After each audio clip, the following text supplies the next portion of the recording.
tú sabes.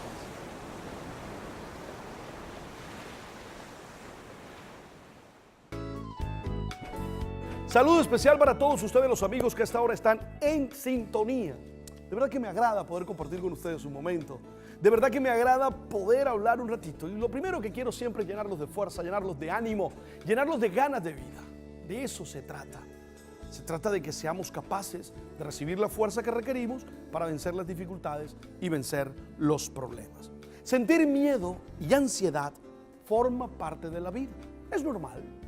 Todos en algún momento de la vida hemos sentido ansiedad, hemos sentido miedo. Estoy pensando, por ejemplo, cuando nos van a hacer una prueba, una evaluación, uno se pone ansioso. Estoy pensando en cuando uno va pasando por una calle de dudosa reputación y está oscuro y son las 8 de la noche, uno tiene derecho a sentir miedo.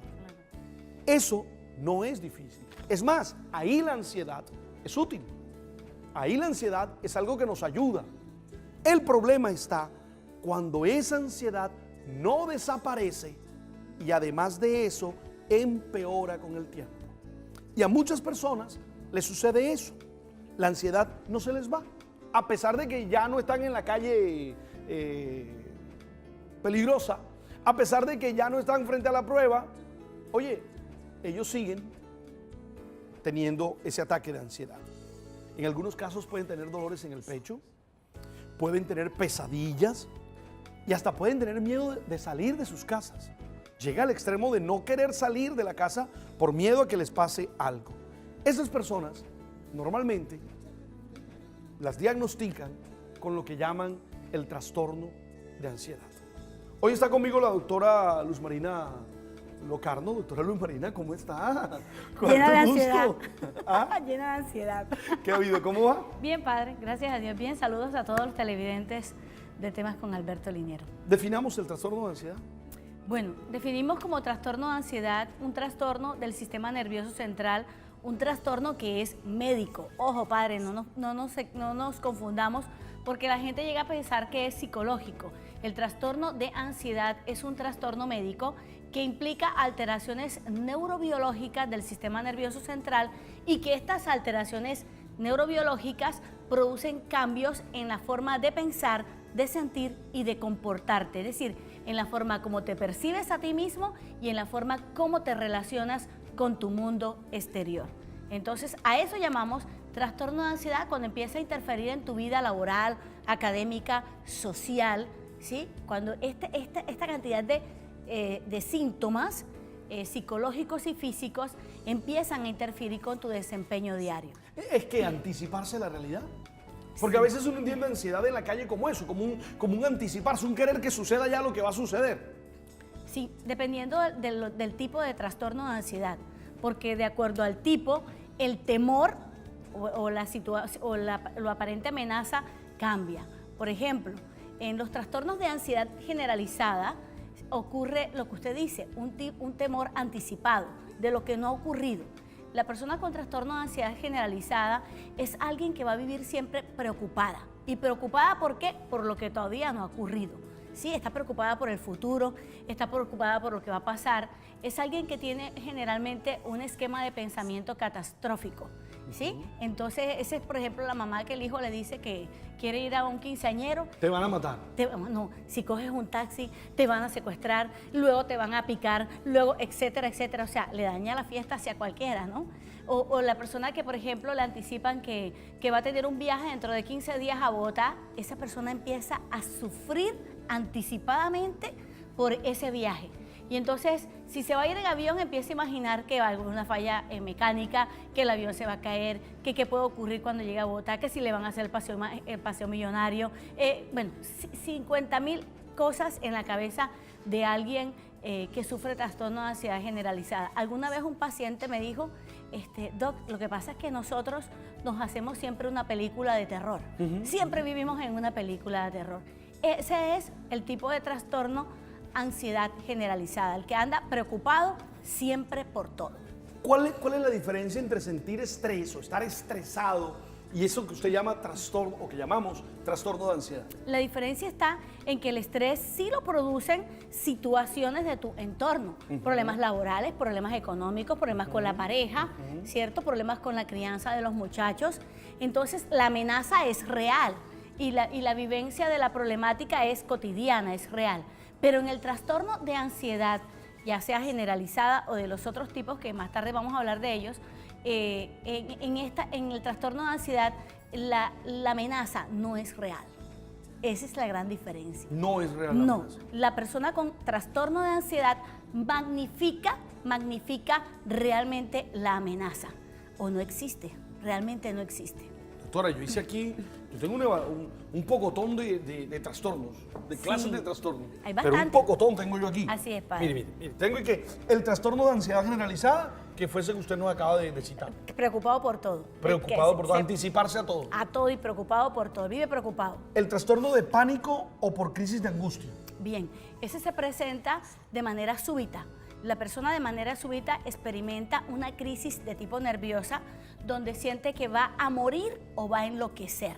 ¿Sí? Entonces la persona siente que se va a desvanecer, siente que le va a dar un infarto, siente que algo terrible va a ocurrir y uno les pregunta qué cosa, a veces no saben decir qué, pero dice me voy a morir, llévame para la emergencia que me voy a morir, me va a dar un infarto, me va a dar un derrame, ¿sí? Voy a enloquecer, siento que voy a salir corriendo por la calle, ¿sí? Esas son las crisis de pánico, generalmente duran pocos minutos, afortunadamente, pero para quien vive la experiencia de pánico Muy intensa. es supremamente intensa.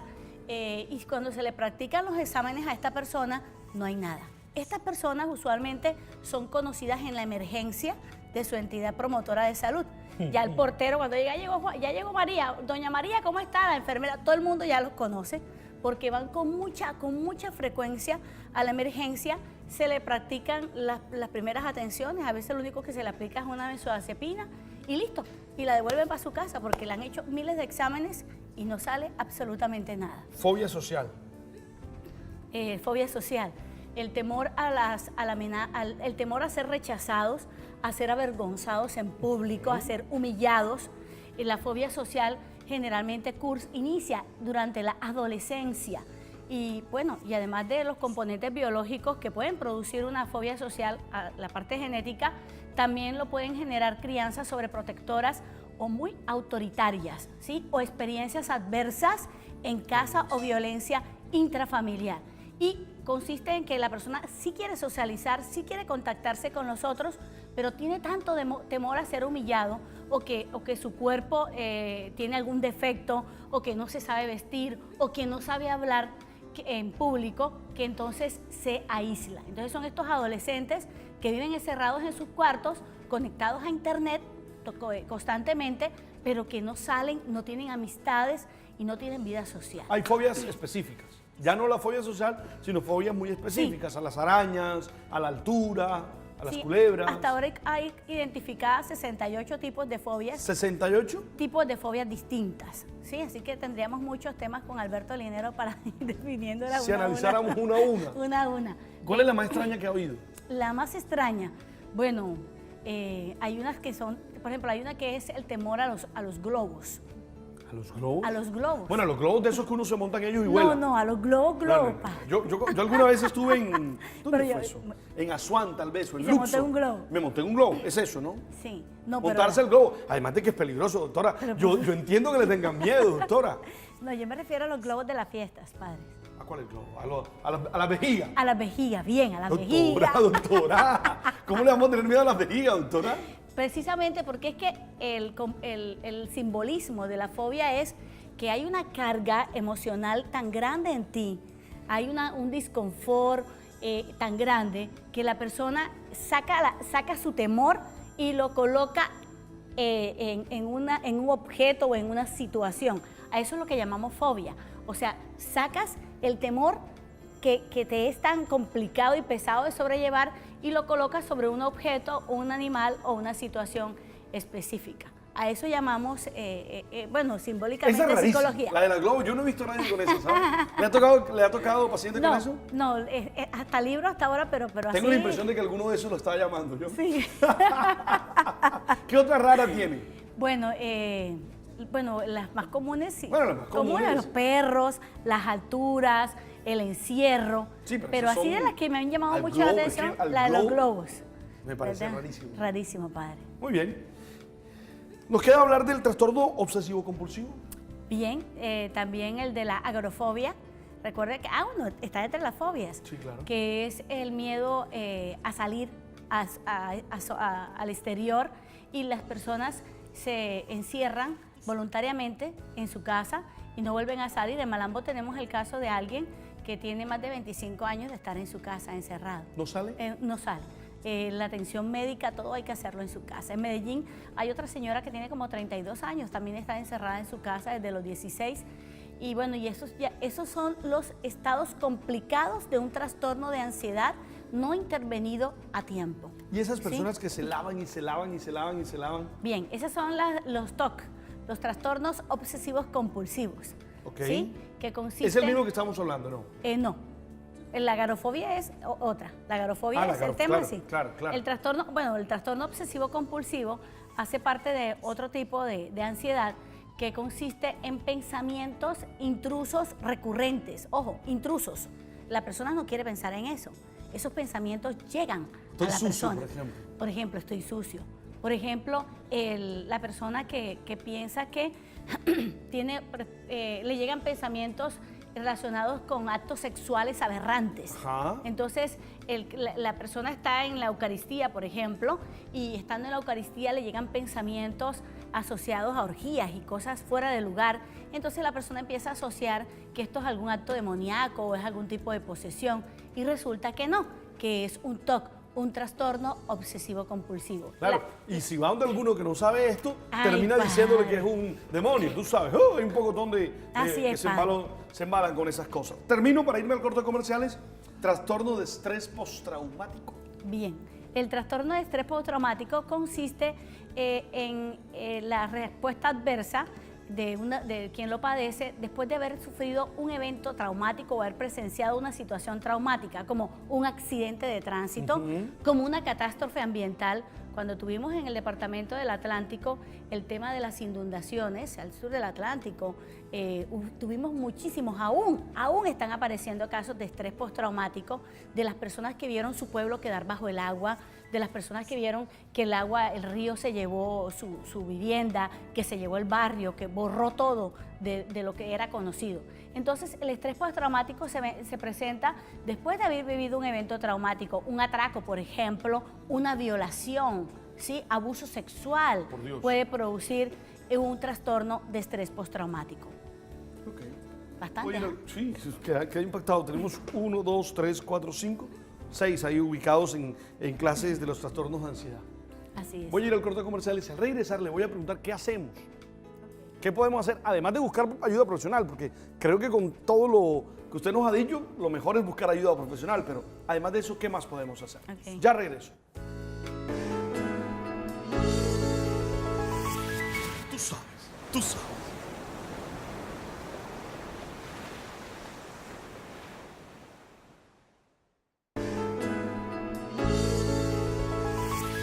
Tú sabes, tú sabes.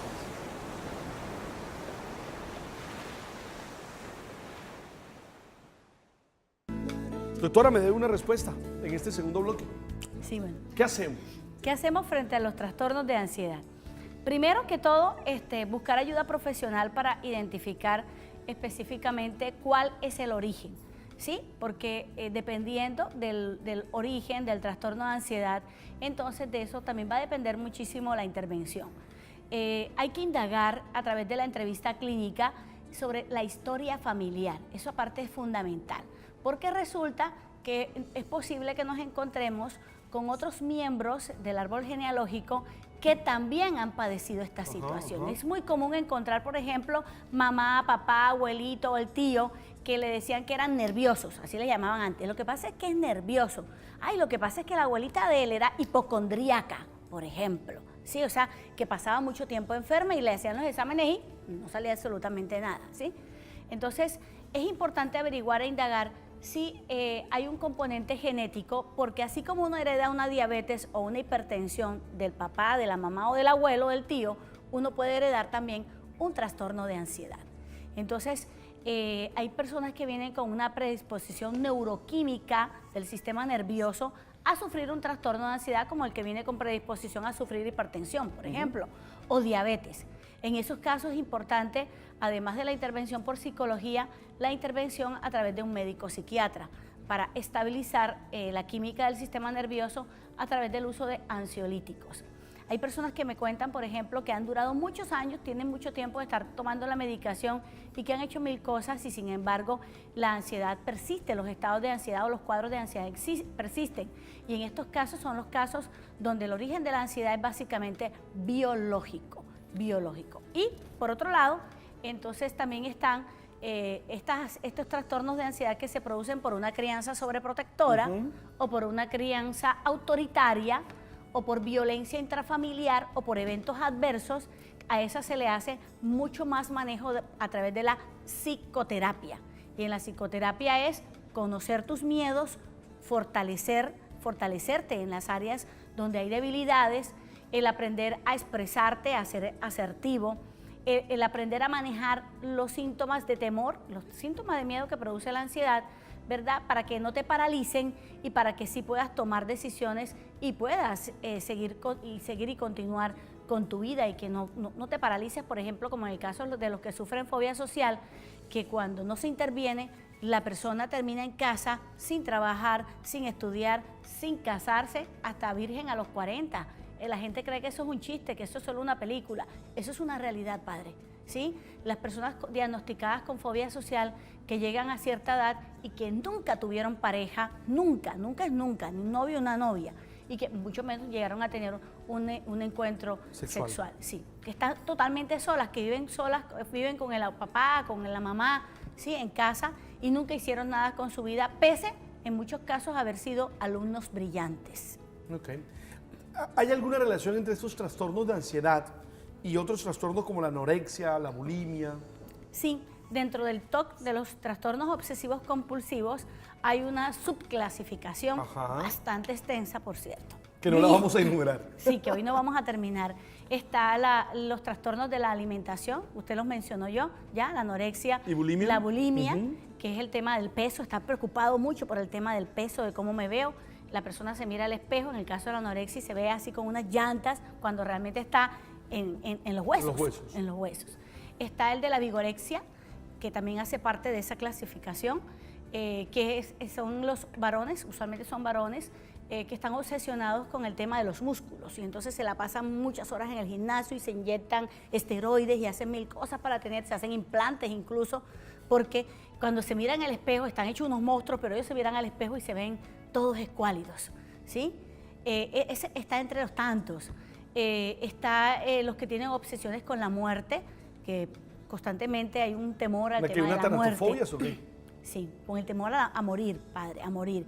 Y se ven en el cajón, bueno, y hacen unos cuadros de pensamientos asociados con la muerte terrible.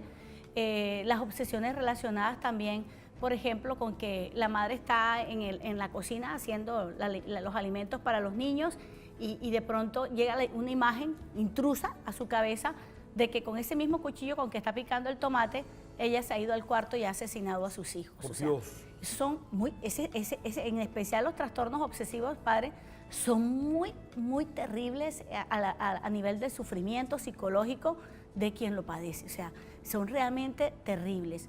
Están los numéricos, los que cuentan, los que pasan contando. Entonces cuentan cuántos postes hay de mi casa hasta el trabajo. Y después cuando se devuelve del trabajo a la casa, tiene que volverlos a contar. Probablemente se han llevado uno. Pero porque si no los cuenta, la idea es que va a ocurrir una catástrofe, le va a pasar algo a él o a alguien de su familia. Por Dios. Alguna vez atendí a un paciente que me decía que ir al baño para él era una tortura, ir a hacer sus necesidades al baño, porque cada vez que se sentaba en la taza, él sentía que debía contar uno a uno los baldocines del baño. ¿Sí? Los baldocines del baño, ¿sí? Debía hacerlo en tantas tandas antes de volver a salir del baño, porque si no sentía que algo malo le iba a ocurrir. Imagínese el sufrimiento, padre. Por Dios. Doctora, ya regreso. Vamos al corte comercial.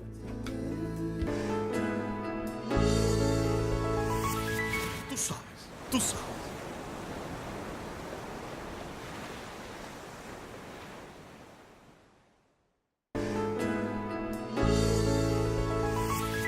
sabes, tú sabes.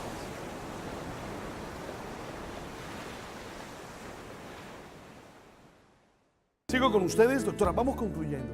¿Qué podemos hacer? Es decir, los papás. Primero, usted me ha insistido 2 veces en El estilo de crianzas autoritarias, sobreprotectoras, dañinas. que dañan mucho. ¿Qué otras cosas podríamos tener presente? También sería importante que los padres, desde temprana edad, pudieran delegar en los hijos responsabilidades, ¿sí?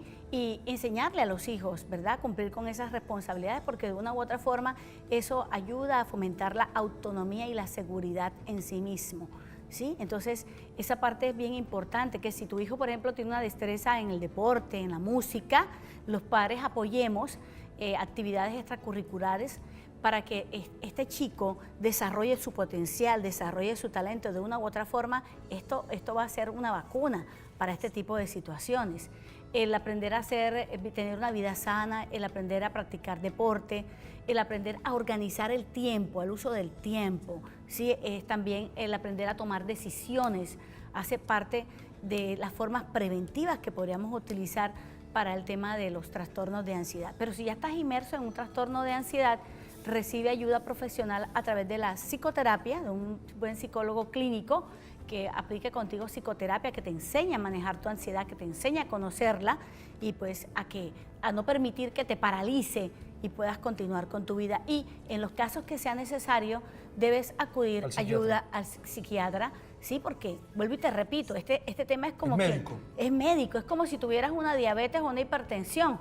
O sea, tienes que recurrir al médico y tienes que dejarte ayudar. Algunas personas me dicen, Luz Marina, pero lo que pasa es que si yo me tomo ese ansiolítico me voy a volver adicta, ¿sí? No es verdad, no es verdad. No es cierto, no es cierto. Además, porque recuerden que es muy diferente a alguien que utiliza alcohol o drogas para provocarse estados alucinógenos, ¿sí?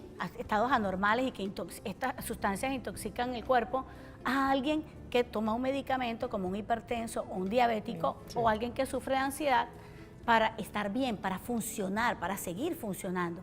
Así que mucho cuidado con esto de no dejarse ayudar y de no recibir la atención que se requiere, porque esto inmoviliza la vida, padre. Claro, y hace mucho daño. Y no solamente a quien lo padece, pone a sufrir a los que están alrededor, a todo el núcleo familiar. Y peor, si tenemos un trastorno de ansiedad y tenemos hijos, ay, padre, a veces no es genético, sino que es aprendido. Entonces, nuestros hijos aprenden a reaccionar así frente a la vida, con mucho miedo. Muy bien. Doctora, muchas gracias por venir. Gracias una vez por invitarme, qué chévere. Sí, creo que hemos dejado un panorama bastante amplio. Sí, este es un tema bastante largo, padre. Muy larguísimo, largo. claro que sí. Doctora, todo lo bueno para usted, ¿eh? Gracias, padre. Gracias. Saludos a sus vecinos. Ok, padre.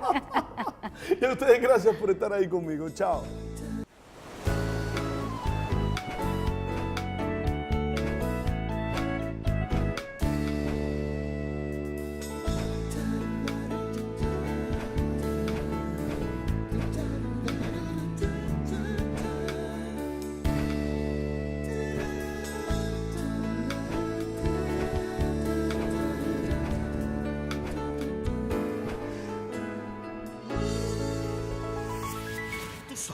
Tú sabes.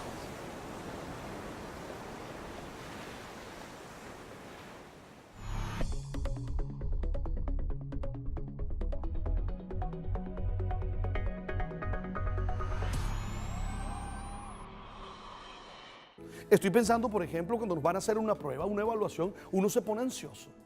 Estoy pensando en cuando uno va pasando por una calle de dudosa reputación y está oscuro y son las 8 de la noche, uno tiene derecho a sentir miedo. Eso no es difícil. Es más, ahí la ansiedad es útil. Ahí la ansiedad es algo que nos ayuda. El problema está cuando esa ansiedad no desaparece y además de eso empeora con el tiempo. Y a muchas personas les sucede eso. La ansiedad no se les va, a pesar de que ya no están en la calle peligrosa, a pesar de que ya no están frente a la prueba. Oye, ellos siguen teniendo ese ataque de ansiedad. En algunos casos pueden tener dolores en el pecho, pueden tener pesadillas, y hasta pueden tener miedo de salir de sus casas. Llega al extremo de no querer salir de la casa por miedo a que les pase algo.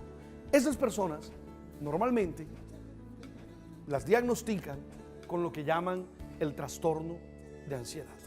Hoy está conmigo la doctora Luz Marina Locarno. Doctora Luz Marina, ¿cómo está? Llena de ansiedad. ¿Ah? Llena de ansiedad. ¿Qué ha habido? ¿Cómo va? Bien, padre, gracias a Dios. Bien, saludos a todos los televidentes de Temas con Alberto Linero. Definamos el trastorno de ansiedad. Bueno, definimos como trastorno de ansiedad un trastorno del sistema nervioso central, un trastorno que es médico. Ojo, padre, no nos confundamos porque la gente llega a pensar que es psicológico. El trastorno de ansiedad es un trastorno médico que implica alteraciones neurobiológicas del sistema nervioso central y que estas alteraciones neurobiológicas producen cambios en la forma de pensar, de sentir y de comportarte, es decir, en la forma como te percibes a ti mismo y en la forma como te relacionas con tu mundo exterior. Entonces, a eso llamamos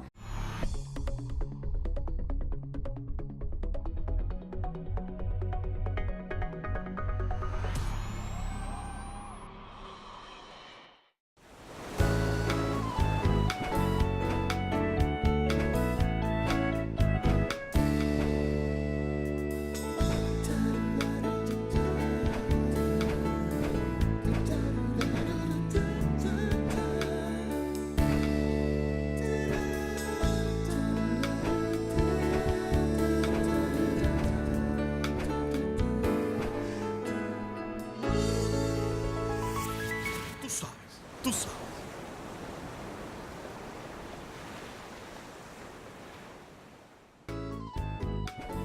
Saludo especial para todos ustedes, los amigos que a esta hora están en sintonía. De verdad que me agrada poder compartir con ustedes un momento. De verdad que me agrada poder hablar un ratito. Y lo primero que quiero siempre es llenarlos de fuerza, llenarlos de ánimo, llenarlos de ganas de vida. De eso se trata. Se trata de que seamos capaces de recibir la fuerza que requerimos para vencer las dificultades y vencer los problemas. Sentir miedo y ansiedad forma parte de la vida. Es normal. Todos en algún momento de la vida hemos sentido ansiedad, hemos sentido miedo.